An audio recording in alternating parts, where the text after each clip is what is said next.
Habari, karibu jikoni kwa Mama Swaumu. Kama ni mgeni hapa, karibu sana. Na kama ni mwenyeji namaanisha umesha subscribe na huwa unapata video zangu. Asante sana kuendelea kuwa hapa na karibu tena. Leo tutengeneze pilipili ya maembe tamu inayoongeza hamu ya kula hata kama inawasha. Karibu uwe nami mwanzo mpaka mwisho.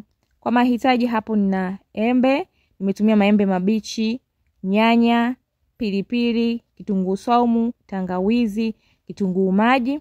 Na kitunguu saumu, tangawizi na kitunguu maji ndio ambavyo vitaongeza hamu ya kula hata kama pilipili inawasha, ni bado unajisikia kuendelea kula. Harufu nzuri kwenye pilipili italetwa na viungo hivyo. Hapa nimekatakata maembe yote, nyanya, nimeandaa pilipili, nimekatakata tangawizi, vitunguu saumu, vitunguu maji. Na hapa nipo tayari kwenda kusaga huu mchanganyiko wangu wote. Nitatumia blender, nimesaga mpaka umekuwa kama hivi.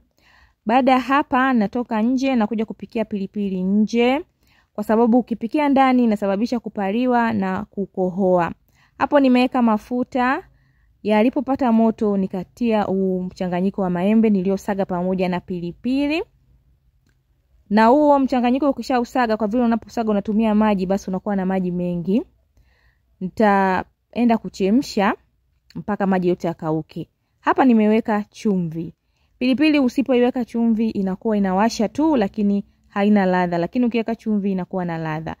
Hapa nitapika mpaka maji yote yachemke, yakauke, ibaki maembe tu na pilipili pamoja na viungo vingine kama hivi.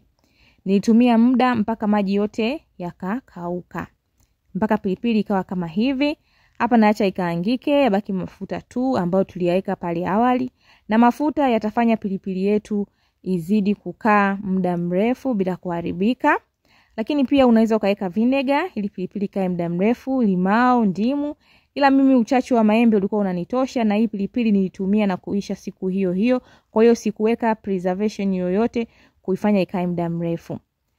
Baada ya hapo nikaisubiri ipoe, na ilipopoa ndio nikarudi ndani sasa kuja kuhifadhi. Unaweza ukahifadhi au ukaweka kwenye sehemu yoyote unayotaka, kwenye chombo chochote, kwenye chupa, kwenye makopo. Mimi nilikuwa naitumia, kwa hiyo nimeweka kwenye bakuli. Na unaweza ukaweka kwenye friji ili kae muda mrefu. Unaweza kuwa unaanika kama kuna jua, au unaweza ukaweka hizo preservation kama vinegar na kadhalika. Pilipili yangu ilikuwa kama hivi, na unaweza ukala na chakula chochote, ilikuwa tamu sana. Matumaini yangu umependa. Kama umependa usisahau kulike, kucomment, kushare na kusubscribe. Hadi wakati mwingine, asante kwa kuangalia. Kwaheri.